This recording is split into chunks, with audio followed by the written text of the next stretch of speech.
How's it going, guys? Welcome to Canada's Got Soul's True to Size podcast 150th episode.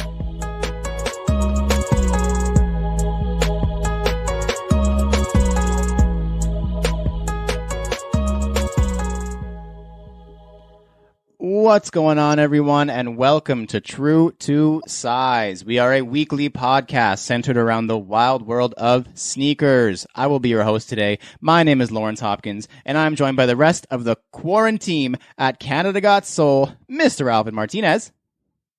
Whoa, I'm going first. I tricked you. You're not going to say hi? Mr. Joel Hernandez. What is good? I can't believe the first curveball was me saying Alvin's name before Joel's, and it literally just threw the whole podcast off the rails already. Yes, that's right. Alvin Martinez, Joel Hernandez, and Bars. Chances are you've lost $11 to this good guy. His Instagram got hacked, so right now he goes by Starwood Chai. Oh. I feel so bad already. He promised he'll close the show by singing us his favorite song. We knew him before he's famous, so to us, he's still just Tong. Yeah. Tong, what up? Thank you for being here, man. How's it going, guys? The question that everyone has been asking, we posted on our story. If you have any questions for Netmag, let us know, and we'll ask him. Maybe if we got 100 questions, 99 and a half of them were what happened to his Instagram. So do you want to clear the air with that right away so that we don't have to touch on it again? Honestly, I don't know. I just woke up on Saturday morning and just looked at my phone and I just saw a message saying that your account is disabled. It's funny because Instagram or Facebook doesn't have they don't have a person you can talk to. So literally you're just going through an online form and just finding out what's up. To be honest, I still don't know, but it's funny because I've been receiving a lot of emails and questions asking me what's happening with my account. And that's when I had to send out an email to all my customers saying that I've been hacked or disabled. I don't know what happened. Until today, it's been 5 days. I still don't know what's happening. But apparently, a good thing is one of my customers actually emailed me back saying they work for Instagram or Facebook, and they said, "Can I help you out?" And which is very funny. I'm grateful. And then who would have thought under that circumstance someone would message me saying that they would help me out. So I mean, they said could take a few days because with all the COVID stuff going on. So, I mean, hopefully end of the week, I'll be back up, but I mean, and I won't know until I get, and I've read stories where it's people don't even know what happened. And one day they just get an email saying you're actually back up for no reason. Well, we do hope you get it back. It sounds like maybe it was a competitor, a resale competitor who was maybe just trying to get the edge on you. Who knows? Do you think that is a possibility, Tong? Do you think it was ODTO thought you were getting a little too good at what you were doing, and they were this guy has to chill out a little bit? No. I certainly hope not. But as bad as it sounds, I mean, I look at it trying to turn a bad thing into a good thing. I realized that how much I was kind of relying heavily on Instagram and as a business, it's you kind of don't think about it until things happen. And over the weekend, I was kind of struggling with what to do without it. And then I realized, you know what, I've always had contingencies in the back burner. So you kind of force yourself to kind of do something different. And so I mean it's a good thing and a bad thing, but trying to turn something bad into a good thing. So I mean, we get to the list of good things. We can add that for potentially the first time ever, and for a very limited time. Canada Got Soul does have more followers than Netmagnetism. So that is a plus. I'm just going to throw that one in there as well. But we do have a absolutely fantastic show for you guys this week in celebration of episode 150 for the first time ever, and maybe the only time ever, because who knows how this is actually going to go. We're recording with a live audience, so shout out to everybody who's tuning in right now. We've got a couple dozen people in the chat, which is dope. We're recording with a live audience because it's such a special episode. We're going to modify the podcast just a little bit so we can bring only fun and all fun for the next hour and a bit. Throughout the show, we're going to be including our audience as best we can, and give them the opportunity to jump in on some of the segments, and maybe even win some prizes. So for anybody who I told, yeah, maybe you should grab a piece of paper and a marker, that's why you should grab a piece of paper and a marker. However, it is Tong's first time back in a very long time by himself. So of course he gets to play our games, 21 Questions, and our other game, Joel. How much is that? That's right. And then he also gets to play Would You Rather before we get into some reselling tips with Tong. That is now coined by True to Size. But first, Alvin. Fire round. Yes, the fire round. We'd like to start every show with a quick hitting question from you, our listeners. And this week's question comes from someone who is in the chat. So please prepare yourself. Rushy Grant. And he says, since the show is called True to Size, what's a rough percentage of shoes that you own that are not true to size? And what are the reasons you have for having pairs that are not your actual size? For example, inability to procure your actual size, price, comfort, were they gifts, etc. So let's start with Joel. I think you're a true size 10, Joel. So what percentage of your shoes would you say roughly are not an actual size 10? I'd probably say like maybe 5%. And for the 5%, less than 5% of my pairs. And for the 5% of pairs that are not your size, why do you have that 5%? It's usually the ones that are gifted fit. So your friends don't know what size you wear. Yeah, because sometimes it's like a different size. Like like Adidas, like in Adidas I'm like a size 10.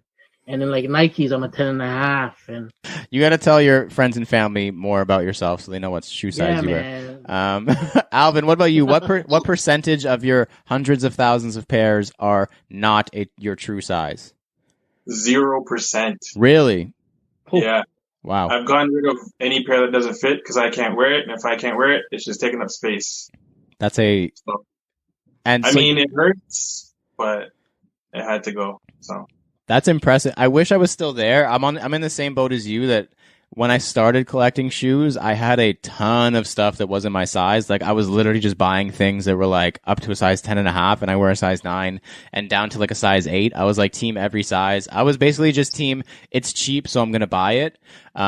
So I've definitely whittled down a lot. I still have some that are not my true size 9, and that's like the reasoning for that would honestly just be like, I don't know if I'll ever be able to find that shoe again in my actual size. So if I get rid of it now, I don't know when I'll ever see it again. So I'm just going to hold on to it. Tong, what about you? And your couple dozen pairs that you actually own that are your personal pairs, what percentage are your actual size? I think almost 95%. I think like Joel said, like certain pairs fit slightly different. So that's kind of where. Like I'm usually 10.5, so like some shoes fit better in a 10. Like Air Force Ones, I would go down to a 10, but certain Dunks, I'll go 10.5, especially SBs. But I mean, like, yeah, usually like I'm in the same boat where it's like if it's not comfortable and you're wearing it, it's just not fun. Absolutely. Ryan, Rushy Grant, I don't know if you can hear us or if we can hear you, but what percentage of your pairs are not your true size? I'd say I'm about 5% also. And why do you have pairs that are not your size? Couple that I couldn't find in my size, specifically the K54 3s. They weren't available here. And just like these guys, Air Max, I'm not a 10. So they're just 10.5 or 11. Absolutely. I 100% agree. Rushy, thank you for being a longtime listener. Thank you for the question. And thank you for being here. We really appreciate it. For real. Okay, I'll keep listening, guys. Absolutely. Thanks. Please don't just leave now that we've used your question.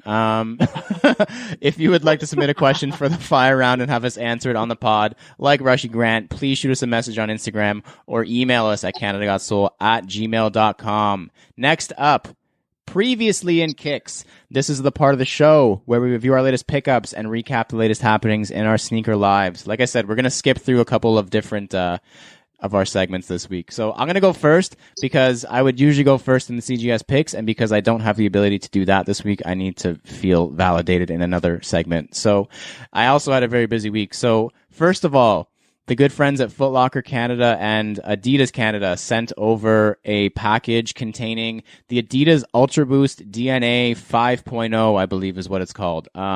This pair is sick. Like, it's super clean. It's an all-white prime knit, and it's got like lime green cage and a lime green lining. And the cage actually glows in the dark. So I don't know what's going on over there at Foot Locker, but they know that I'm a sucker for that shit. So that's dope. They sent them in preparation for Boost Weekend, which is happening this weekend. So I hope everybody listening and everybody who's here right now participates in that, because like we've mentioned, there's some cool things going on this weekend in regards to that. Also from Foot Locker Canada, I got some UGG slippers. I'm actually wearing them right now. I never thought I would see the day where I'd be sitting here recording a podcast wearing UGG slippers, but I am, and honestly, they're the shit.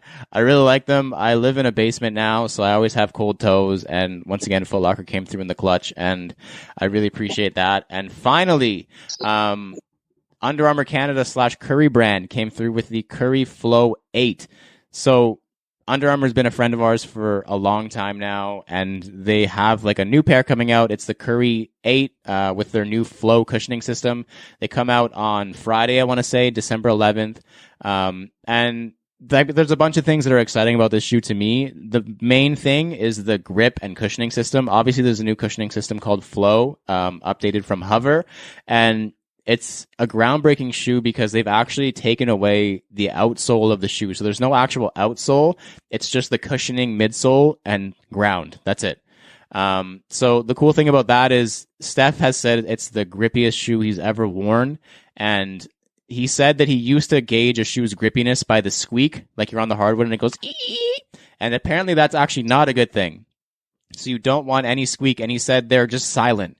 And it takes some getting used to, I'm sure. I don't know when basketball is going to be back, so I'm looking forward to actually trying them on a court. But I'm really excited to try them. I'm super excited for Under Armour, excited for Curry brand. So yeah, thank you to all the people I just listed, because it's been a dope week for me. Joel, what about you? Just like you, shout out to Foot Locker Canada and Adidas. I got the NMD R1. It's like their Artemis collabo, or their collection. It sort of looks like a spaceship or a shuttle, the space shuttle or something like that. There's a lot of designs on like the side paneling of the shoe. It's got the NASA like logo on one of the tops too. Yeah, I got that, and also I hit on a raffle for the lemonade. Oh shit! Yeah, and they finally came. Shout out to Foosh. Who? Foosh, Edmonton. Oh, yeah. Foosh. Never heard of them. Foosh. That's a cool sticker. Foosh, yeah. But yeah, I got the lemonades. Yeah, man, super cool. I got to do a what you got video. Hopefully soon. But yeah, man, that's about it. Yeah, man. Alvin, what about you? You had a busy week too. Yeah, man. So I was also lucky, and I got the Curry 8 flows. Under Armour always comes out with some dope grip for the court, so I'm definitely excited to see how these work. Foot Locker also blessed me for the Boost weekend that we're gonna have with the Ultra Boost Parley pair. Like, yo, that leather that's on the cage is ridiculous. And then that white, I'm definitely gonna get it dirty, but that's okay. And then I also met up with our good fam of the show, Kuya Mike, and I finally got the Air Max 3 Infrared in hand. Hey. And I'm really happy with that pair, man. That pair is pretty dope in hand. I saw some videos of people having like purple highlighter on their pair, but I think someone just doesn't like them and drew on their pairs. But my pair is pretty crispy. Shout out again to Kuya Mike, aka Jumping It with 2 feet. And then same thing with Joel and Lawrence. I got the Age canvas sneakers that are super, super dope. And I'm sure you guys will be seeing that on our IG feed pretty soon. Absolutely. Tong, you haven't had an Instagram now for a week, and it's felt like it's been a month. But anything notable come in for you in the last little bit? For personal pairs. Either anything interesting overall. I don't know. I actually like the. It's kind of old now, but the Dunk Ceramics. So I used to hate that shoe, but actually out of the pack now, like I don't know if times have changed, but like I mean, I actually love that shoe right now, and like I was gonna wear it, but then today was snowing. But I mean, that's definitely going on back when the weather's better, because obviously I can't wear that pair right now. But I mean, yeah, like looking at it, I think that pair was like done really well in terms of quality. Well, not quality, but color blocking. Like bringing back what the old one was, and I think that was done really well. That pair. Anything cool in terms of a not personal pair? Anything notable? You saw it before my IG got cut. The 7-Eleven's. Oh my god! I don't have them right here. They're upstairs, but I mean, God damn. But I mean, yeah, like that one was. I picked it up. They're like, so that's kind of the 5% where it's not your size. Those are the one of those things where you kind of buy just to keep and display. I don't think I'm going to sell that pair just because it's like the story behind it and the fact. And I mean, not saying that I hope they don't release it eventually, but I mean, like it's good to have certain things to like that tell the story. Now that you're saying it, that was like your last act on Instagram, was posting the 7-Eleven Dunk, and I feel like Nike saw your Instagram and they're like, no. Yeah, they cut me off right there. Like, which factory did he call? No. What size are those? I don't even want to know, kind of, but what size are they? They're your size. Oh, see, that's why I knew. That's why I didn't want to know. That's why I didn't want to say anything. When this will be like a precursor for next week's This Week in Kicks, but when I see Tong this weekend, you can show me in person. Sound good? Sure. Sick. But coming up after previously in Kicks, we actually have our first giveaway. So there's going to be 2 giveaways for this podcast. For everybody who's participating in the live are going to be included in this giveaway. Very exciting. Yes, Alvin is cheering. Joel is cheering. Chris, the producer, isn't paying attention. So basically this one, thank you, Chris. There's going to be this one will be like a trivia question, and the second one will kind of be open to everybody and a little bit quote unquote more fair. So this one, if you think you know the answer, just cover your camera or put a piece of paper up to your camera, and we'll kind of just choose at random or whoever we see first. And if you think you know the answer, you can answer it. If you get it right, then we'll tell you what you win. Alvin, obviously you know the answer. So the question is, it's kind of easy. In what year was Canada Got Soul formed? Alvin knows. You don't have to write this one down. You can just put your hand over your. I see Emil putting his. Let's unmute Emil. City of Death. I've asked to unmute Emil. Emil, do you think you know the answer? Was it 2017? Incorrect. I apologize. You'll be remuted. Does anyone else think they know the answer? I see John. Back to the line. John. Right. Ryan Grant. Sorry. Ryan Grant is covering his. What is the answer, Ryan Grant? 2015? Incorrect again. You guys don't remember the love story, man? Come on. Damn. Does anyone else? Brian Lee, I'm going to ask to unmute you. 2013? There it is. That is correct. 2013. Do you know the date by chance? February 14th. That is correct again. There you go. See, City of Death is saying that he knew the date, the exact date. So, Brian, we're going to send you, we'll DM you after, or DM us so that we see it. We're going to send you a Canada Got Soul prize pack. If you have all of the hats already that we've done, we'll say that there are some new ones coming in, so we can arrange you to get a new one, a t-shirt, a pin, and a sticker pack. So thank you, Brian, for participating, and thank you for knowing the answer, because some other people just made me feel bad about myself for them not knowing the answer. Thank you. But it's fine. Brian, thank you. All right, so like I said, that's the first one. There is one more where you guys will need your piece of paper, so hold on to your piece of paper and your marker. But next up, thumbs up, thumbs down. In this part of the show, we give our opinion on various sneaker-related topics with zero context or discussion. All we're allowed to say is thumbs up or thumbs down.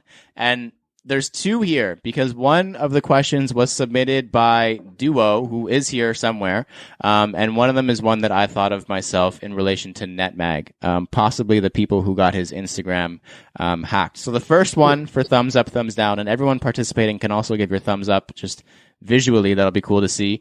The first one for thumbs up, thumbs down is consignment stores in malls. Because we're seeing that hell of a lot more often, especially in Toronto. I don't know about the people who are not local, but we see it in almost every single mall. There's a consignment store now. So for me, I'm thumbs down. Alvin, what about you? Super down. Super 2 thumbs down. Joel, what about you? Super duper down. Wow, you're also super duper down. King Reseller, what say you? Let's see. Oh, he's also thumbs down. Zero context or discussion. What did everyone? Can I just see a visual from everyone else, please? It'd be interesting to see. Oh, it's a pretty mixed bag here. Oh, wow. Mix, All right. And the second one, which was submitted by Duo, who I believe is in here. So thank you for submitting this. This is in relation to Filipino food. I put in our story, like, if you have any questions for Canada Got Soul about like sneakers, podcasting, or as a joke, I said, or about Filipino food, let us know. And every single question was about Filipino food. So this one is a thumbs up, thumbs down to hot dogs and spaghetti. Alvin. Yo, that's a way up for me, bro. Joel. Super up. That is a super up for me as well. Tong, I don't know if you even understand the reference, but thumbs up, thumbs down. Up. Follow everyone up. I see a bunch of white people giving thumbs down and a bunch of Filipino people giving thumbs up. All right, next up, NSR, not sneaker related. We talk about sneakers a lot. So in this weekly segment, we're going to take 30 seconds-ish out of the show to discuss something completely irrelevant from the world of sneakers. And once again, we have two here. And I would like to get a listener to chime in to the first one, and maybe a Filipino to chime in on the second one. But the first one here is so Travis Scott and both Travis Scott and J Balvin both had collaborations with McDonald's, which is like the weirdest collaboration. But part of the collaboration was making their usual order an actual meal. So like the Travis Scott meal was a quarter pounder with cheese, lettuce, and bacon with a medium fries and barbecue sauce.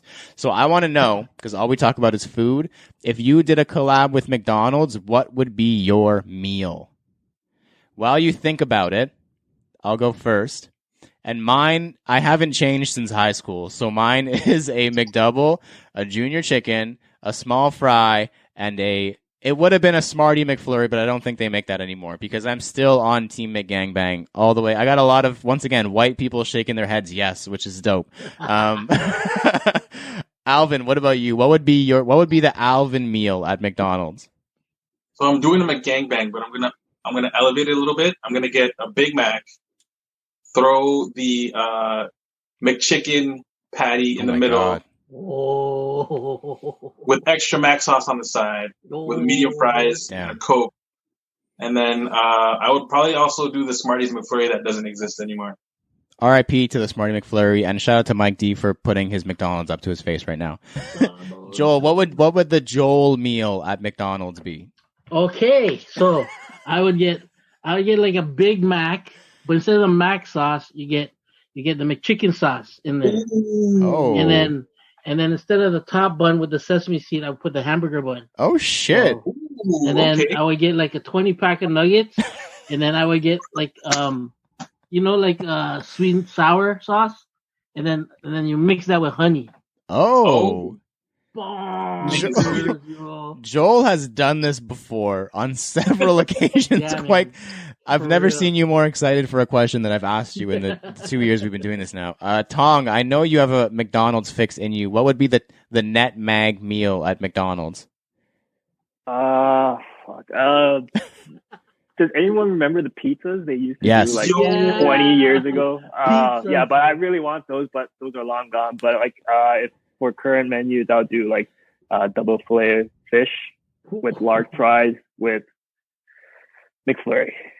No drink. Filet-o-fish. I think we found the Double- only person, Double fillet. the only person on the Double. planet who eats filet-o-fish. What? You don't love Friday, that? No. Friday, I'm not getting fish I from love McDonald's. No, not even if it's Friday. Okay. I saw Jay Will putting his piece of paper up to the camera, so I'm going to unmute Jay Will. What would the Jay Will combo be from McDonald's? So first of all, Michael Scott, filet-o-fish would be his thing. So just like, from That's the office. true, yeah. But I don't eat really McDonald's anymore just for health purposes for me. But I have, but my college meal was like 2 McDoubles and a junior chicken, no mayo on the McDouble, or no onions on the McDoubles, and then a small fry and a medium iced tea. Iced tea. Fantastic. And Jay Will, thank you for being here. First of all, Jay Will, thank you for listening every week. You show love all the time, so we appreciate you. But I'm going to mute you again. If you had anything else to say, I apologize. The next one, and I'm going to need a Filipino to chime in on this one from the chat. So if you want to answer, please put a piece of paper up so I can see it. This one comes in from Angeline Mariano. And this one is tough, so we may have to spend the rest of the episode talking about this. But if you could only eat one Filipino food for the rest of your life, what would it be? So this is a super tough one because I don't even want to answer it. I'll go first so you guys have time to think about it because I've had now a day and a half to think about it. So I had it narrowed down to between tocino and longanisa. I don't know what it is about sweet, really bright red meat, but I'm a big fan. So I'm gonna go with longanisa because it's really good for breakfast. So, and I'm a big breakfast person. So like longanisa, eggs and rice, like fried rice is like, it's done. It's over for me. So I'm gonna go with longanisa, but like really, really, really big toss up between that and tocino. Alvin. Is it a meal or is it? We'll stretch it to a meal if you want to. Yeah. Okay, since it's a meal, I'm gonna have a really big plate. Oh no, you know what? I'm gonna just go Kamayan, bro, because literally Kamayan has like everything. It has tocino, it has lechon, it has balabok, it has like all the essentials, and you just can't get out of your seat afterwards. So it's perfect. That really feels like cheating, but I'm gonna allow it because it's a hard question. Joel, what about you? One Filipino food for the rest of your life. For the rest of my life, I'd probably go with sinigang. Sinigang. Yeah, pork, chicken. chicken. You got the sour sauce too, like the sour soup. I mean, after bro, you can have that like all seasons, man. All seasons are good. All season, like the tires. Tong, do you know anything about Filipino food at all? I'm not gonna lie. I don't eat Filipino food very often. After the lockdown, we'll all have Kamayan together. Yeah, you'll bring me out. Yeah, that's correct. I saw Mike D speak in the chat, and it looked like he wants to yell something. So Mike D, go ahead and yell what you want to yell. Yo, it's all about the lumpia, dog. Oh, let's go, Mike D. Mike D. This guy, my boy knows, bro. Mike, I have to remute you, but it's just because your voice sounds too damn good, and I can't have people subscribing to the Sneaker Podcast over this one. So, next up, so just something really quick to promote before we get into some more nitty gritty into the episode. As we've mentioned a couple times now, Boost Weekend is coming up. When you're listening to this, it's today. So it's Saturday, December 12th and Sunday, December 13th. As we mentioned before, it's in partnership with Adidas Canada and Foot Locker Canada. So all you have to do for the next the weekend is wear a different pair of Boost Saturday and Sunday, or Saturday or Sunday. You'll get a bonus entry into the countdown, which is already a sick enough prize as it is, I'm sure. But Foot Locker wanted to one-up us, and they're offering 5 $200 gift cards to people who participate. So Sunday night or Monday morning or whatever, we'll announce on Instagram. We're going to just pick from the people who participate. If you participate both days, that means you have 2 entries. I mean, 5 is it's a substantial number. Like, you have a pretty good chance. I know that Tong would participate, but he doesn't have an Instagram right now, so it's okay. We forgive you. But yeah, hope to see everybody participating, wearing their Boost and potentially winning some moolah at the same time. Thank you once again, Foot Locker and Adidas. Next up. So like I said, I reached out to Instagram and, I asked if anybody had any questions for us or Tong. Most people had questions for Tong, I'm not going to lie, but some people did want to know about us as well. And this one was kind of cool. It came from Line and a Pickaxe, Anthony Picone, who is in the chat. So thank you for being here, Anthony, and thank you for being a previous guest, and thank you for sending in your question. He says, what are some challenges, struggles you guys have overcome going from a podcast to now a channel with multiple videos, Instagram, etc.? How has the growth been hindered from COVID, even though we're still kicking butt? So basically, he just wants to know what are some things we've had to kind of learn or overcome since we started doing this. Alvin, what's something that you've kind of had to learn on the fly, especially because you're now taking control of all the video stuff on YouTube? Like it's all you, like you do all the editing. You're the one who came up with all this. So what has the process kind of been like for you? Honestly, it hasn't been too bad, man. Like with COVID and everything, it's given us a lot of time to, kind of expand our horizons in terms of what skills we kind of want to develop. And I don't know, man. Like if we didn't start this YouTube thing like now, I'd probably just be playing video games, which isn't a bad thing. Shout out to City of Death for putting me on to Division 2. But anyway, honestly, the challenges, it's just like, finding the time, to post. And it's just like finding, not necessarily content, but, just finding the consistency, you know what I mean? Because obviously with YouTube, to be successful, you have to be consistent. And, luckily for us though, like we have an abundance of sneakers, especially with stacks. We can do so much with that right now. And we have other things up our sleeves too, just to, add to YouTube. Yeah, man, in terms of challenges, it's just right now, it's definitely going to be consistency, especially with COVID and us not being able to be together. It kind of bothers me that the video quality, that we have is just literally our cell phones or whatever, but that's okay too, just because we just want to be out there for content for everybody who wants to watch it. Absolutely agree. Joel, what about for you? Like, I feel like all this is really new for all of us. Like, podcasting was incredibly new for us. YouTube is also like incredibly new for us, even more so. What are some things that you're trying to like learn as we go through all this stuff? Well, the whole video, like the whole YouTube thing, kind of scared me. Can't lie. I'm not like a camera kind of guy, but yeah, you adapt to it, right? And it's one of the things that I had to learn going through it.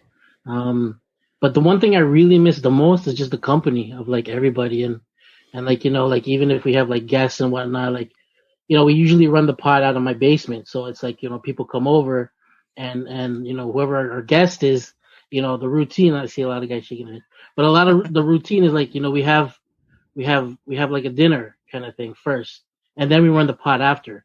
So it's like we get everybody to feel homely kind of thing, you know what I mean? And that pretty much just eases everybody into like, running a pod properly. It just breaks the ice, if you want to say. So yeah, I just miss that the most. Like Alvin said, like, video quality, sound quality, the sound checks, like, you know what I mean? It's we just got to bear with it and just hopefully, it doesn't last too long. So, but yeah, man, that's probably one of the major things I miss the most is just having everybody just like face to face, that whole face to face thing. Yeah, 100%. Like, obviously, to echo that, like, the main part of the podcast is us getting together, hanging out, having dinner. Like, some nights we're there until like 10:30, like just hanging out because we want to just see each other, because that's always the one night a week where it's like all three families get together and just hang out and chill. So that's obviously been super tough. Like, the pandemic has really fucked us over in that sense. Like, we've been able to persevere through it. At one point we were able to do 2 podcasts a week, which was super fun. That was exhausting a little bit, but it was super fun to do that.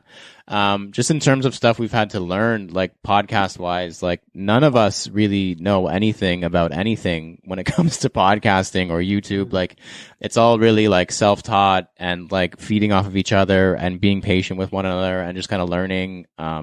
Content kind of comes and goes. Like, there's some easier weeks and there's some harder weeks for sure. But yeah, like the main thing for sure with the pandemic is definitely like not being able to be together. Like it's harder to feed off of each other and like have a podcast when there's like a 3-second delay after I say something to ask Alvin a question. Like it definitely just feels like shitty. And I'm sure the sneaker podcast guys can relate to that as well. But yeah, it's been a ride for sure. Tong, I do want to kind of twist this to you. How has the pandemic kind of affected the way you run things typically? I know that people seem to be spending money like crazy right now, so I'm sure in that sense it's been pretty good. But what are some challenges you've experienced just with the pandemic overall?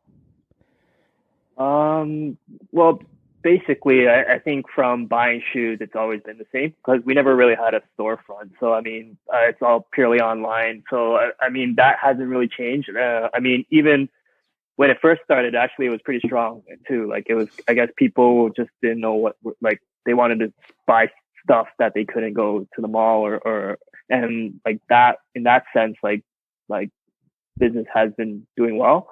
But one of the challenges like COVID was, certainly like, packages being lost. That's a really big problem for us. Like we're actually, cause we ship a lot to the US and, I think we had like I don't even know, like say 1,000 packages, like I think 50 got lost. Oh my God. We did buy insurance on it, but then now the insurance company is kind of like saying our loss rate was through the roof. So like now it's like it's just unnecessary pain that we have to go through, like unexpected pain that we have to go through. But I mean, like with anything with business or life, like if it was easy, then it's not fun, right? So I mean that's kind of the only thing that I can come to mind. It's funny that you said that because somebody messaged, and you can talk on this if anyone wants to speak on it, but like somebody messaged us when we were talking about like what they wanted us to hear from you, Tong, and somebody said, is it kind of weird when it's easy to get shoes? So do resellers help make it more fun? And it's funny that you brought like if it was easy, it would be fun into it, or it would be if it was easy, everyone would do it.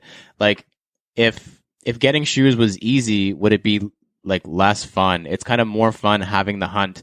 Like I see Alvin kind of shaking his head. Like we all like would love to be able to get every single pair that we want, but like in some way it's almost more fun to like miss on some to make those other pairs feel more special. Like do you guys feel the same way? Yeah, like I mean, I personally I believe in that. Like it's like I don't want to put it in this way, but like the girlfriend you never couldn't get was like the girl you could never get was the best one, right? Like it's and I mean, like if it was too easy, like and say you were able to, every drop you can score, then you won't be at a laptop looking for shoes. You won't be excited for a certain sneaker because like a part of the fun is that you don't know if you can get it or not, and like even if you got it, you'd be super happy, but every time you can get it, then you have nothing to look forward to, right?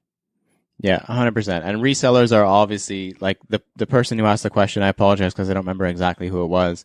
They associated it to resellers. Like resellers are the reason that there's less supply. But like the sneaker community has gotten so big now that even if everyone was buying to keep, you still wouldn't get everything you wanted. So we're not gonna blame dirty, filthy, disgusting resellers for everything. But so before we get into our games with Tong, we have another giveaway to do. And we tease this off the top, so I hope everybody has a piece of paper. I'll give you guys a second to turn on your camera. Even if you're naked, just turn it away. I don't know what you're doing in your house. Turn on your camera for 1 second and have a piece of paper and a marker ready. So before Tong lost his entire livelihood and his Instagram got hacked, he was doing random sneaker giveaways on his Instagram. And what he would do was he would write down a number. He would cover it. He would give everyone 30 seconds to comment in the comment section. And then the person who had the closest to his number would get a free pair of sneakers. He's been gracious enough to #do this again for us. So first of all, we want to thank you, Tong, for doing this live. This is a thank you to everybody who's tuning in right now live because this is a really cool thing that Tong is doing. What's crazy is somebody just asked to enter. It's like they heard that we were doing a giveaway and they wanted to enter immediately. So Tong, if you could, I don't know if you have like your phone with you or something that you can write down before. Perfect. You have a piece of paper. What we'll say between 1 and 500, is that normal, or 1 and 250? Like, what do you want to do, Tong? 1 to 200. I think we should be good. Okay, Closest so number, we're going to right? give everybody like a couple seconds to write a number between 1 and 200. And I'll don't- write it down now. And Tong is going to write his down right now. Don't put your number up to the screen yet. 69. Don't put your number up to the screen yet. We don't want anybody cheating. Once it's up, we need you to keep it up on the screen so there's no like doctoring or anything like that. We want to make sure this is super legit as possible. So keep it up. Does everybody have a number, even if everybody's just like nodding their head or whatever? Okay, sweet. So just put your number up to the screen now. And Tong, what is your number?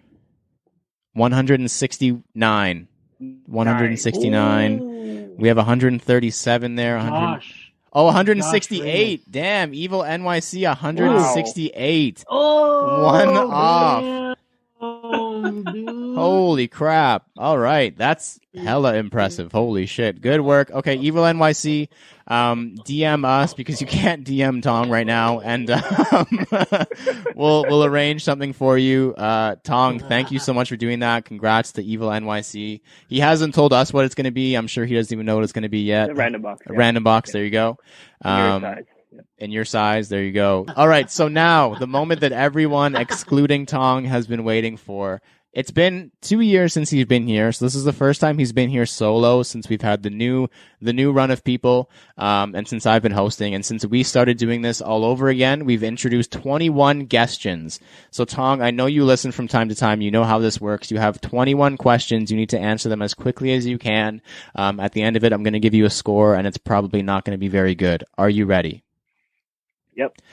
Remember, there are no right answers, but there are also no wrong answers. Question number 1, air or boost? Air. Question number 2, crew socks or no-shows? Crew socks. Question number 3, red or blue? Blue. Question number 4, pineapple on pizza? Yes. That's correct. Hawaii. Question number 5, biggest buyout you've ever done? 6 figures plus. 6 120 something. Holy shit. That's about $100,000 more than I thought the answer was going to be. Question number 6. Yeah. What is your favorite kind of bubble tea? The cocoa mango QQ. Wow, he knew that one specifically. Question number 7. Laces tied tight in a bow or hanging and loose? Hanging and loose. Question number 8. What is the sneaker of the year? This year? Yes. I have to say Dior's. Dior High, I'm assuming. Dior High. Dior High, yeah. Question number 9. Favorite sneaker brand other than Nike or Jordan? New Balance. Question number 10. Dunk or Air Force? Dunks. Question number 11. What is the last shoe you purchased for yourself? Dunk Ceramic. Question number 12. Who is the most influential person in sneakers right now? Well, I think he still is. Travis Scott. I could agree with that. Question number 13. Who is featured on the Canadian $100 bill? I don't know. That's probably changed, right? Changed from what? I don't know what that means. Do you have a different $100 bill than me? The older. I don't know if they changed the character on it. Though. The character. I don't know if he would like being called a character. I can't remember. His name is Sir Robert Borden. I don't know who that is, but I know he's not a character. Definitely would have not done that. He's a friend of the show. He's going to be disappointed. Question number 14. Favorite Jordan model above the AJ14? Ooh, 16. Question number 15. In what state is the city of Milwaukee located? Wisconsin? Correct. Oh, wait, no. No, that's correct. Yes, that is correct. WI. Yeah, Wisconsin. Question number 16. Spell Milwaukee. I don't know, man. MIWA. No. I don't know. MILWAUKEE. What a stupid way to spell a city. Question number 17. Question number 17. Which sneaker do you wear the most? Jordan 4s. With white cement, I think, is the... No, I forgot the name. The Pure Monies. The Pure Money. Yeah. White, Pure Money. Question number 18. What is longer, a yard or a meter? A meter. That is correct. Question number 19. Is a hot dog a sandwich? No. That's a contentious issue, but I think it's the consensus right now. Question number 20. What is your number one grail? Paris Dunks. Paris Dunks. So would you rather receive your number one grail or 3 other pairs from your top 10? Number one. Number one. And you have a bunch of your number one, so it was a stupid question to ask anyways. All right, you did not bad. You kind of lost it on Milwaukee, but you made up for it in other spots. So. All right, and arguably our most popular segment as of late, our new game, and there's not a better person that we could be playing it with. It's our new game, Alvin. How much is that? That's right. You know who does a good how much is that? Is Mike D. Mike D. How much is that? There it is. Thank you very much. I really love having the unmute. It's like I have a soundboard. It's really cool. All right. So Tong, it's very easy for most people, but it won't be for you because I had to make it so. All you have to do is tell me which of the 2 pairs I give you has the higher last sold price on StockX in a size 9 dead stock. Easy enough, right? Depends. This is your livelihood, really. So you should have a good idea, I would hope. All right, the first pair of sneakers up on how much is that is a shoe that you sold me, potentially the first shoe you ever sold me, the Nike Dunk Low SB What the Dunk versus the Jordan 1 High Dior, your sneaker of the year this year. So we know that the What the Dunk has been surging, but we also know that the Dior was way up there for a while. So Alvin wants to know, how much is that? Mike D also wants to know, how much is that? Thank you. So much better. I honestly haven't checked the What the Dunks in a while. I know Dior's have been dropping. I'm gonna go with What the Dunks. You're gonna go because prices haven't really moved much, but Dior's have been dropping. So What the Dunks. What the Dunks. Is that your final answer? Yes. Okay. How many Dior's do you have right now? None. Okay. Boring answer. All right. So as we do, we go with the one that you did not choose first, and that would be the Air Jordan 1 High Dior. Tong's sneaker of the year. The last sold price in a size 9 dead stock on StockX, shout out to StockX Canada, is $8,815. So it definitely has come down. I think it was at like 16 or 17 for a while. Tong seems a little bit nervous now. He went, Yeah, I don't know. that's pretty high. I don't know if that was a good or a bad. All right. The pair you chose to be higher than $8,815, the Nike Dunk Low SB. What the Dunk? It makes me sad to see how much they cost now because why did I wear my shoe so much? The last sold price in a size 9 dead stock on StockX is, this hurts a little bit, $11,126. Whoa, I've never seen Tong so excited. Bro. Wow. He's got a bunch in the cell now. Jeez. Yeah, he's like, I have 4 pairs sitting No, there. I had 0 now. All done. All right, so he's 1 for 1 right now. That's impressive, but it's going to get much harder as we go along. Next up on Joel. How much that is? So close. Is. So this one's a little bit harder for you because that one was too easy, clearly. I want to know 3 pairs of Jordan 1 High J Balvin's, which just came out, I believe yesterday. 3 pairs versus 1 pair of Jordan 1 Off-White UNC. Another pair that you sold me, coincidentally enough. We want to know, wait, Mike D, how much is that? That's correct. Tong, talk us through it here. I don't know if you've been watching the J Balvin or not. It's so much better. If you see him on the screen just pop up. Okay. So, all right, Tong. So I don't know if you've been watching the J Balvin or not. They've kind of fluctuated a little bit. The Off-White UNC has been rising. Talk us through this here. 3 pairs of J Balvins or 1 pair of UNC Off-Whites? It's going to be close. UNC, it's hard to say because sometimes you might get that random one sale that like just pushes it to the top. But I mean, I think it's going to be the UNCs just because the Balvins just released recently and the price is going to drop. So I mean, UNC is probably my choice. I feel stressed for you, and I know the answer. So as we do, we go through the one you did not choose, and that is 3 pairs of Jordan 1 High J Balvin's. I actually like that shoe a lot. I think it's really well executed. It's interesting. One pair, the last sold price in a size 9 dead stock on StockX was $749. So 3 of those brings you to $2,247. Close. You said it was going to be close. The last sold price of a Jordan 1 Off-White UNC size 9 dead stock on StockX is, pause for dramatic effect, $2,555. Oh my God, he's going a little bit close. He's winning. He's 2 for 2 right now.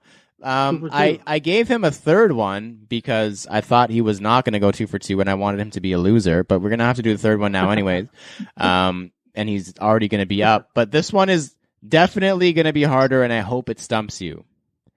Next up on Alvin. How much is I can't do it. I'm just going to unmute Mike again. How much is that? There it is. That's right. All right. Next up is 7 pairs of my shoe of the year. 7 pairs of my shoe of the year. The Nike Dunk Low SB Chunky Dunky Ben & Jerry's. My shoe of the year. Mine. Versus one of the all-time grails ever. Nike Air Yeezy 2 Red October. Joel wants to know. How much is that? All right, Tong, talk us through it. Once again, the Chunky Dunky was way up there. It's dropped a little bit, but not a whole lot. And the Red October fluctuates like crazy. What do we think? So how many pairs of Chunky? 7? 7. So say they're about 2,000 each, so 1,400. I'm gonna have to go with Red October Yeezys. just because, like I said, it's rarely traded on, and like there could be one guy that's willing to pay X dollars. Like I the last time I checked, the Red October was pretty high. So I mean, I'm just banking that for a size 9, some ridiculous price is going to overcome. And I know Chunkies have been dropping, so Red Octobers. All right. This is for all the marbles. Like we say, no one remembers the first 2 quarters. Everyone remembers the last quarter. The 3-point shot that he misses or makes to win the series. Game, bounce, game, series. Let's see. As we do, the pairs that you did not choose. 7 pairs of Nike Dunk Low SB Chunky Dunky Ben & Jerry's. My shoe of the year. I'm going to say it again. The last sold price for one, I think you said about 2,000. The last sold price for one in a size 9 dead stock, $1,654. So you times that by 7, you're at $11,578. Red October. I hate how confident and smug he is right now. The last sold price of a size 9 dead stock Yeezy 2 Red October is $12,774. He went 3 for 3, ladies and gentlemen. He went 3 for 3. He knows what he's doing. Yeah, whatever. All right, so we're going to get past that. We're going to cut that out of the episode so no one's ever going to hear it, so it's fine. Next up, so this was I saw something on Sean Go's story a little while ago, and I thought it was interesting to talk about on the podcast. I didn't know when. Shout out to Sean Go. We're going to cut that out of the episode as well. He put it on his story. It was like a poll, and I thought it would be cool, and I just saved them, and we're going to talk about them now, and hopefully get some involvement from some of our audience here. So the first one is, this is a would you rather, for all 4 of us are going to give our answer here, and at least one person from the audience. Would you rather wear a Jordan 1 to 3 for the rest of your life, or Jordan 4 to 23 for the rest of your life? And it's interesting that it's 1, 2, and 3, or 4 to 23. Obviously, you get the quantity when it's 4 to 23. You have 19 different pairs to choose from. You have the 4s in there, which are a classic. Like you have some bangers in 4 to 23, but 1 to 3, the 2 is kind of a, sorry, Sean Collard, if you're listening, kind of the throwaway, but 1 and 3 are like the popular ones. So this is a tough one, so I don't want to go first. Joel, what would you rather? You rather wear Jordan 1 to 3 or 4 to 23 for the rest of your life? For the rest of my life, I probably go 1 to 3. 1 to 1 3. to 3. Yeah, I 1 to 3. I think I'm gonna agree with you, and it's tough because there's some really good ones in It 4 to is. 23. But I think that I have most of my Jordans are 1s and 3s, so it would be silly for me to choose 4 to 23. Even though you have the quantity and the variety in 4 to 23, I'm gonna go 1 to 3 as well. Alvin, what about you? Yo, my wedding shoe was an 11. That's true. Oh, yeah, With that being said, right. 1 to 3. Because, like, real talk, like, I barely wear 11s now. I still have, like, maybe 2, 3 pairs of them, but they just sit in the closet. And literally, my 3s are at the door, and then the 1s, they're just an easy go-to. So 1 to 3 is easy for me, man. I agree. Tong, you said your most worn shoe is a Pure Money 4. Are you going to go 1 to 3 or 4 to 23 for the rest of your life? I still have to go with 1 to 3 just because I wear the 4s a lot. Because it's like anything past 4, it's like a very bulky shoe, right? So it's like it's hard to wear like every day. I mean, so 1 to 3, you got the Jordan 1, right? So like Jordan 1 to me, it's like it's go to for everything, right? So I've got to agree with you. Did anyone else? I didn't notice. Did anyone else have their hand to the camera? No one else wants to hear. Okay, so the next one, the next one that was also featured on Shango's story. This is also a hard one when you really think about it. Would you rather wear only Dunks, Air Forces, and Jordan 1s for the rest of your life, or any Air Maxes? Dunks, Forces, and 1s, or any Air Maxes? For me, while you guys think about it, for me, it's got to be Dunks, Forces, and 1s.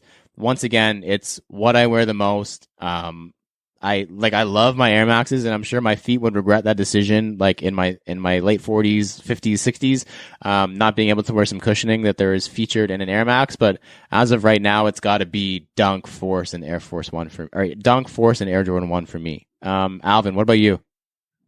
Easy question, bro. Air Maxes, hands down. Don't get me wrong. I love my Jordans 1 to 3 specifically, but a majority of my collection now is like trainers for all our UK trainers, brethren out there. But it's mostly trainers, man. Like I love my Air Maxes. I'm old. My back's starting to hurt. My knees are horrible. So, Air Maxes all day, bro. Joel, what about you? Dunks, Forces, and 1s, or Air Maxes? Okay, so my back tells me Air Maxes. My mind tells me Forces and Dunks, but I'm gonna have to go with my back because so Air Maxes, bro. Anything with cushioning. Yeah, it's gotta have the cushioning and the comfort. Tong, what about you? You said your most worn pair recently is the ceramics. What about you? Dunks, Forces, and 1s, or Air Maxes? Definitely Dunks.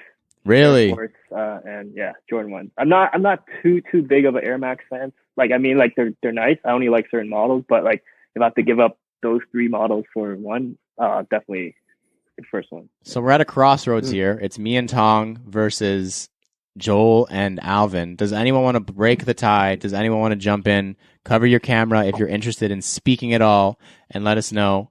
I think that City of Death there put up his little marker. Emil, what do you want to break the tie for us? I gotta go with you, Lawrence. Like you, I wear more of the 1s and the Air Forces. Hell yeah. Joel and Alvin are muted for the rest of the podcast. You lose. Emil, thanks for chiming in. We appreciate you listening. Okay, so enough about us. Like we've said, we haven't had Tong here for a little bit, so we do have to get some stuff out of the way and cover some stuff about him, a little bit of an update since we've seen him about 2 years ago. So obviously the sneaker landscape has changed dramatically in the last 2 years. Most notably this year it was Dunks, but it's been crazy all around in the last 2 years. It just keeps exploding. Have you noticed that your buying habits have changed kind of in the last year specifically, but 2 years for sure? And if so, how have they changed? Buying personally and or buying for the site and for the page? I'll start with business first. So business wise, like you said, a lot has changed. Like prior to I think late last year, I've been buying a lot of dunks just because the fact that I saw like there was a like kind of this trend coming where it's like a dunk wave, and that's when kind of like when Travis wore the What the Dunks. I think that was kind of like the signal, you know, like dunks are coming back. But like prior to that, I've always been buying dunks. So like it wasn't anything new. But more so from the business aspect, you kind of want to buy stuff that are more favorably priced, right? So yeah, like during that time, I bought a lot of the 99s, 2000s, the early CoJP dunks, and they were literally going for like $200 most, and I was buying a lot of those, and then yeah, and then obviously from a business aspect, like you kind of want to like when the prices were good, when it was hyped all like mid year or earlier this year, then obviously I'm not going to be holding a lot of those, so that's kind of when I sold some of those. Some of the, I mean, a lot of like, I'm not sure if you guys noticed, but like a lot of, and I mentioned this before, is like the money sizing, like money size pairs.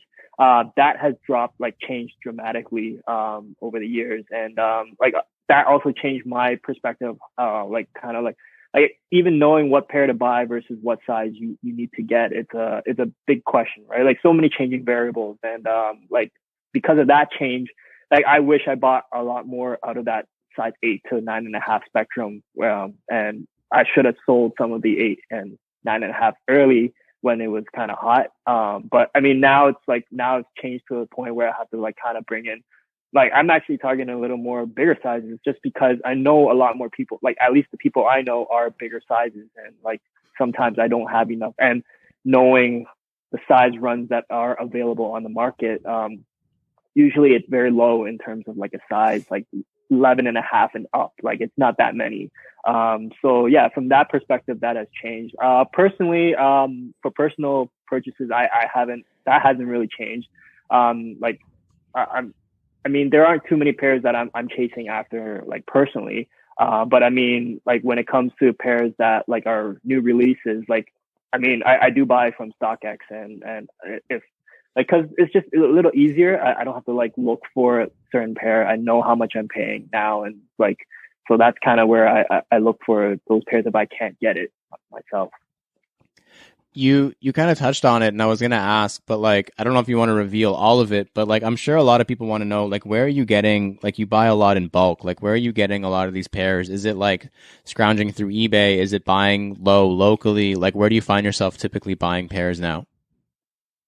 Well, I mean, it's no secret now. I mean, like for a lot of those like very special pairs, like I usually look around like Asia, like Japan, like Yahoo Auction has a ton of stuff there, like low key. Like the trick is like because their time zone is like very different from ours, like they're flipped. So like usually I'm bidding in the morning, but they have a ton of good stuff there. Like there are a lot of collectors there.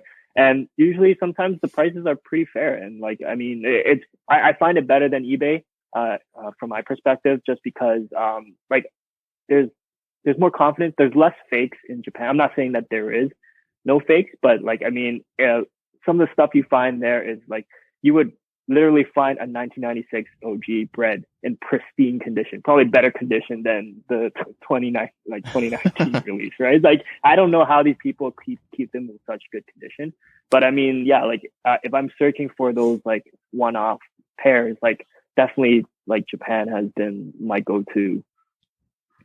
You also said the money sizing, like you wish you were ahead of the game, and I don't want to like, you know, suss the scene if this is true, but I personally remember when big sizes like 12, 13 big sizes were the money sizes, like in the early 2010s with Jordans and foams or whatever.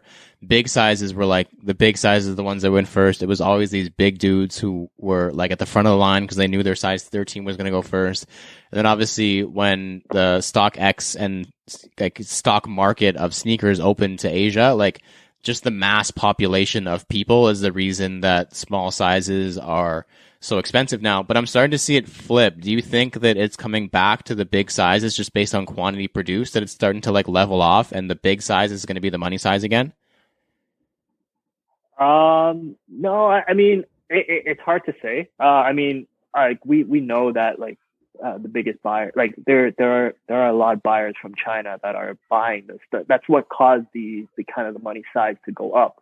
But I mean, like I think, and that's coincidentally, like you see when it went down was like during, like right after COVID, right? So like during COVID, it kind of went down, and I think I'm not saying it will never come back, but it's always a factor that like if China comes back buying hard and heavy again, then that you might see that trend come back again. But I think there's also where another factor where Nike and Jordan also sees that, and they might be actually making more eight and a half too, right? So it's kind of two changing variables that you can't really fully predict, but like you can kind of guess, like make your best guess that it might come back and like how strong it is, right? So yeah, like for now, I think the strategy is to kind of like just evenly buy from 8 to 13, right? Speaking of best guesses, so you were one of the first people, and you just flexed it again, who kind of jumped on like old dunks early. Like you had a gut feeling that you knew they were going to go up after you saw like the hype coming back around them, so you bought a ton of them. And we got a lot of questions about this as well. What do you think is next? Like we've been saying, like the three of us really think it's going to be Air Forces. Joel is stocking up on Air Forces because he wants to be a big time reseller now too. But what do you think, Tong? Give the secret, unless it's a big secret you don't want to share it. What's next in the line of hype? I mean, Air Force, I still feel like eventually, maybe one day it'll come back. Like I'm not 100% sure it will ever take off, but I honestly think Jordans are going to be coming back. Like it kind of Dunk kind of overtook it for a bit. But I mean, like, and Jordan kind of fell on the radar. But like with the amount of like stuff they're coming out with, like even the J Balvin's that came out today, like it's a good energy that they're trying to start up again. And like I said, Jordan's always been very solid. Like they don't fluctuate too much. Like they're always around, and people always want them. And I feel like Jordan resale prices are going to climb back soon.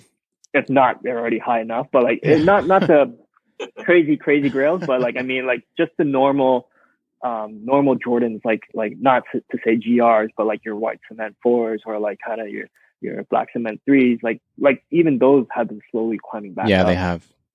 I think it was, I want to say earlier this year, maybe like January or something, you wrote an article about like your like invest in it now piece, and was it Obsidian ones, like it was something, or Court Purples or something. And that was like your invest in it now, and you showed like that you did invest in it at that time, and you showed your profit. Do you have like an invest in it now sneaker? I still like, I bought a lot of Royal Toes Core Purples, just because I know that like those are good shoes to hold. Like I'm not like I mean, it's sometimes it's hard because it's business, but at the same time it's ethical in that sense, right? But like I mean, I always see it in the sense where it's like you can still always buy it now, and the price is still pretty good. Like I mean, if prices usually if people bring in certain pairs, and like I would buy those pairs just because like those are no brainers, like in my opinion, because it's just that like it's the color blocking is good, and people always want it. It's just that people don't want it now, but doesn't mean that they don't want it in like 2 years. And that's kind of like where you jump in and provide for them for the market, right? So I mean, definitely those two Jordans are my favorite. Mocha ones are really nice too. I really like that pair, but at the same time, the price may be a little too high right now. Like in my opinion, to like I rather get like, if you get 2 pairs of mochas, why not get 3 pairs of Royal Toes, right? So you really are like stacking Royal Toes, is what I'm getting from this. Like you're like really going all in on Royal Toes. You don't want to know. Oh, like I kind of want to know, but I also don't want to know. Yeah, so I know that you always talk about like your wins, like you're always posting big flexer. Yeah, I invested in Nike before the pandemic. Yeah, big deal, good for you. Do you have any like a memorable loss that you've taken, like something you like went super ham on, and you were like, "Fuck, like no one actually likes this shoe at all." Can you think of anything off? Oh, you're shaking your head like, yeah. Plenty. What's a good one? Like, give us a scoop of like a really good one where you were like, "Fuck, I really shouldn't have bought 600 pairs of that shoe." Okay, so I mean, most memorable one is definitely the DSM ones.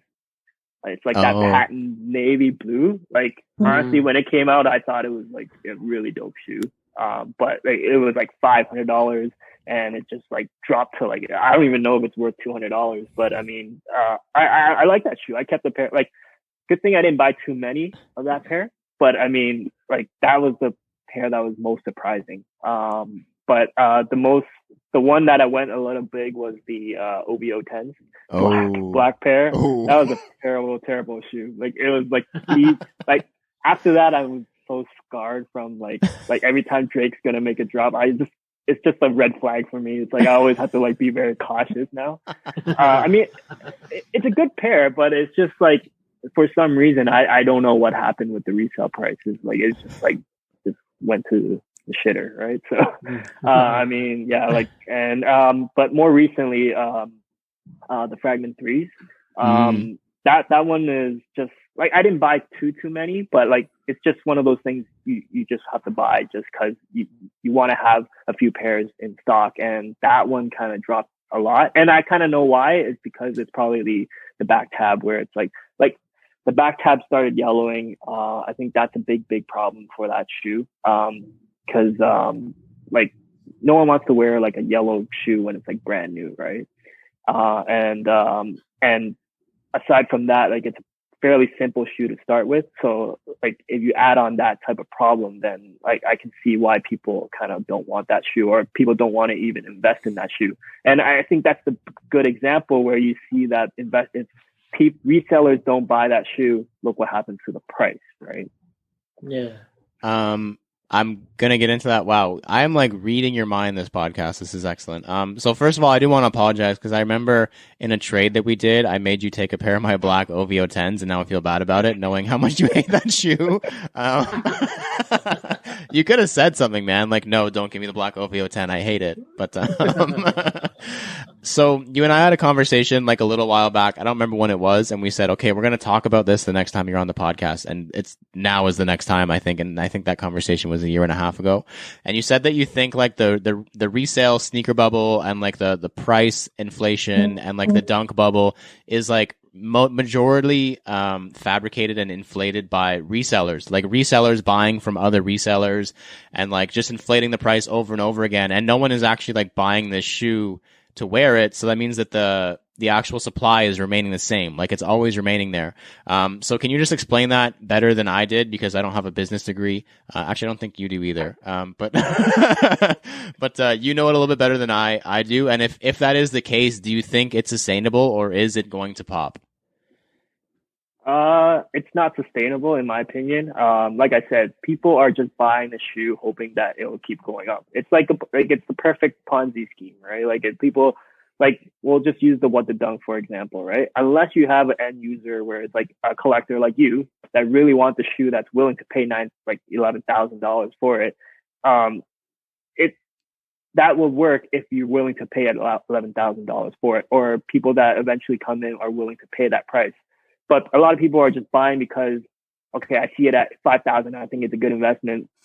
I'm going to buy it now, and then hopefully for 7, and I'll flip it. And I see a lot of that from my perspective. Like, because a lot of people try to sell me those shoes. And and even when I sell shoes, I always kind of ask them like, why are you buying this? Like, why aren't you buying a used pair? And for that exact same reason, that's exactly what's happening.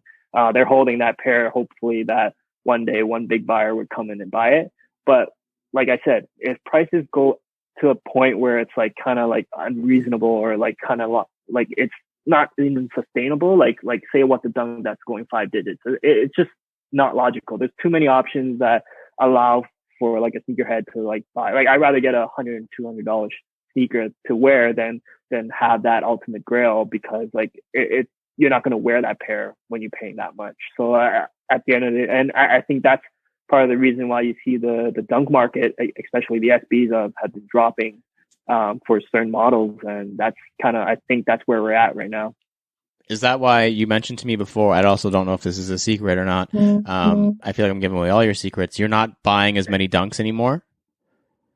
No, I definitely, like, it depends on I guess it determines, like, the price kind of determines like whether or not I want to buy it. But like in general, like, I haven't been buying dunks because like I've seen this wave so many times. Like back in 2005, it dropped. Even when I came back in around like 2013, like it went up a little and then kind of dropped again. And then like I've seen dunks come and go so many times. Like this one was a little different, but I still feel like the trend is going to be the same. And I've been in a scenario where I passed up on certain pairs and I ended up buying it for cheaper in the future, right? So like that's kind of from the business aspect. You don't really need to take that kind of risk because there's so many other pairs right now that are worth investing, such as like the Royal Toes or like the Core Purple. Like I'd rather put on my money on certain things that are like almost guaranteed, instead of risking that what the dunk can go to 15,000, right? You really keep bringing up Royal Toes. If anyone here has Royal Toes, I know a buyer. Just what's one piece of advice you would give someone who wants to get into selling sneakers, like reselling sneakers on a larger scale, like yourself? Because it seems like anyone can be a reseller nowadays. Anyone can go line up, win a raffle, hit up StockX and flip a pair.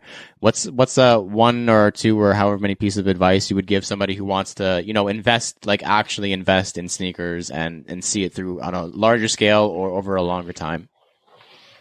Yeah, I mean, like that actually, it's funny because if you asked me that question 2 years ago, it would be kind of different. But I mean, times are changing, and definitely being in the time now, it's like, I think the most successful way to kind of make money is actually be able to like know the market really well. Not go for the super hype pairs, because everyone wants the hype pairs and everyone only wants to sell the hype pairs, because not selling the non-hype pairs is not sexy, right? Like who wants to buy like a GR Air Force One, right? But I mean, those are the pairs that are available in volume.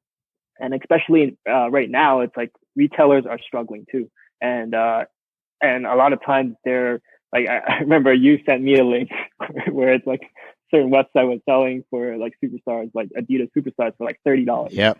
And that's instant money. Like, I mean, like, even though it's not sexy to sell like a superstar for like make $30 profit, but I mean, those are the pairs that are available in volume. And as long as you put in the work, like, the supply is there. It's just like, it's like so much supply that you can do it. Like you can make as much as you want, but versus if everyone's just trying to get like the hypest Jordan 1s, like the Mochas, right? Like that's why I stayed away from the Mochas, because it's just like everyone knows that that pair's going to go up in price. So they're trying to compete and trying to find pairs to buy and hold.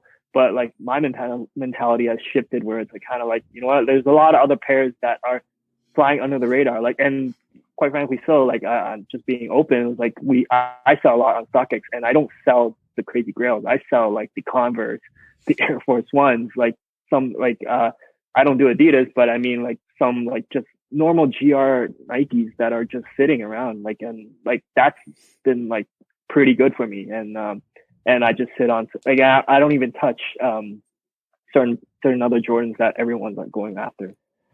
Just I'm gonna tell a quick story about, like, you were talking about not reselling sexy, and when I worked in sneaker retail, we were having a really big sale, like a closeout sale, we'll say, and we had a bunch of like Special Force Air Force Ones, if anyone remembers those. I don't remember what else there was, but there was a bunch of like random shit. And I messaged Tong and I was like, "Yo, we have a couple hundred pairs of these for like $30-$40." And Tong was like, "What time do you guys open on Sunday?" And I was like, 11. And Tong was like, "Can you go at 10?" And I was like, "Sure." And Tong pulled up and he went and rented a U-Haul. He drove from North York to Brampton in a little U-Haul van, and he bought, I don't know how many pairs of shoes that day. And like he had to like lug them all. We were just like literally chucking them into the U-Haul. So if anyone got a damaged box Special Force One, it was probably because of me, and I apologize. I saw Akon just point at the camera. I apologize. But so yeah, like that's like even if you just think about it in the most simplest way, like Tong does these Grail member draws, and he gives away one pair of really cool shoes and 100 runner-ups.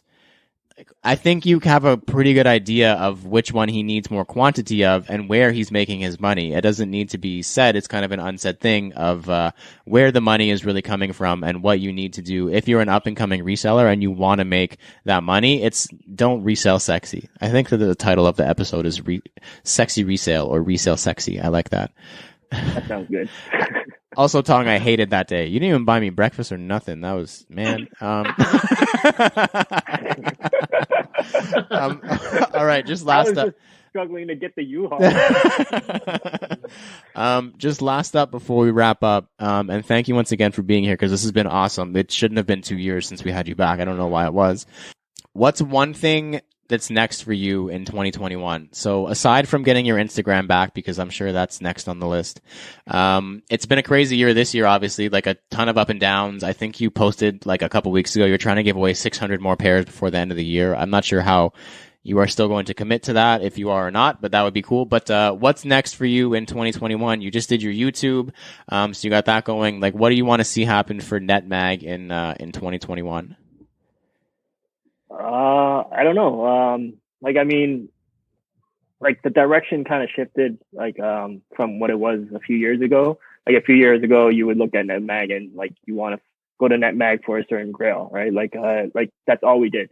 But I mean, over the years, it has shifted in terms of like, we wanted to like give up, like, I mean, like we know certain shoes are just impossible to buy. I'm not saying I come from a wealthy family, but like, it's like you know, like for an average Joe with an average paycheck, like, you know how much money a certain person has on disposable income for sneakers, right? And certain sneakers have just gotten to like a point where it's just like impossible to impossible to justify the purchase, right? That's kind of where we came with this subscriptions. And a lot of time, like you mentioned, like we do a lot of giveaways in terms of the runner-ups, and like you hit it on where it's like my main goal is not the top prize. Like that's just like what everyone wants.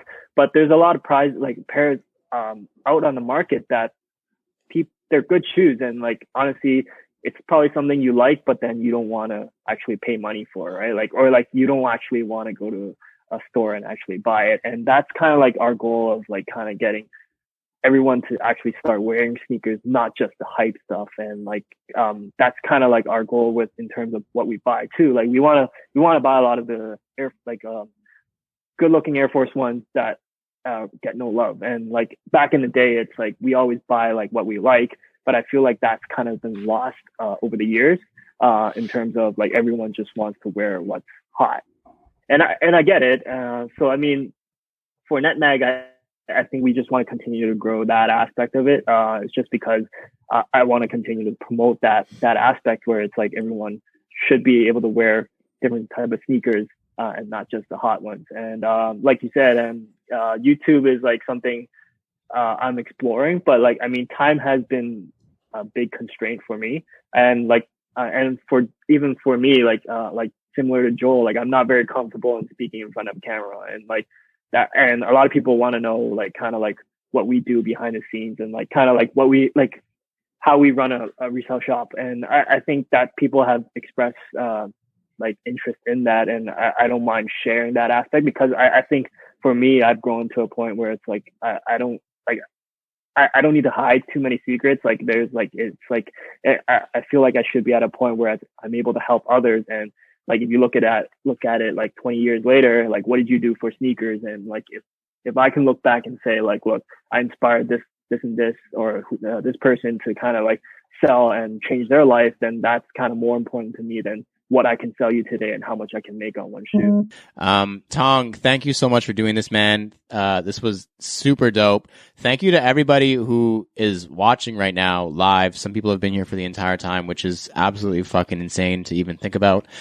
Please don't leave yet, because I want to take like a big group screenshot afterwards. But thank you everyone here. Thank you, Tong. And thank you everyone who has supported and or been a part of this podcast. Wherever you're taking in the episode, please leave a comment, review, follow, and or subscribe. subscribe. We've got a Facebook group we use as a forum, sell stuff, and connect with you guys called CGS Talk. You can find it on facebook.com/groups/cgs.talk. We've also got a website we use for reviews, recap stories, and maybe selling stuff, and much, much, much, much more called CanadaGotSold.ca. Do not forget to use hashtag CanadaGotSold on Instagram for a feature. I have been Lawrence Hopkins. You can find me at LDoggyStyles on Instagram. Woof.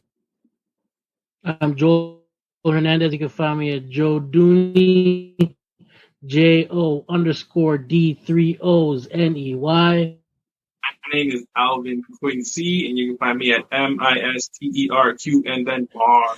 I'm realizing how ironic this is asking you right now, Tong. Tong, where can they find you on Instagram? You can find me at Netmagnetism on Instagram maybe next week. Hopefully, if Facebook, if you're listening, please get him his Instagram back. I need to buy some stuff. Thank you for listening to us talk about sneakers for 150 episodes. And please remember to rock your kicks. This has been True to Size and Starwood Chai, maybe Netmagnetism, and we are out. Peace.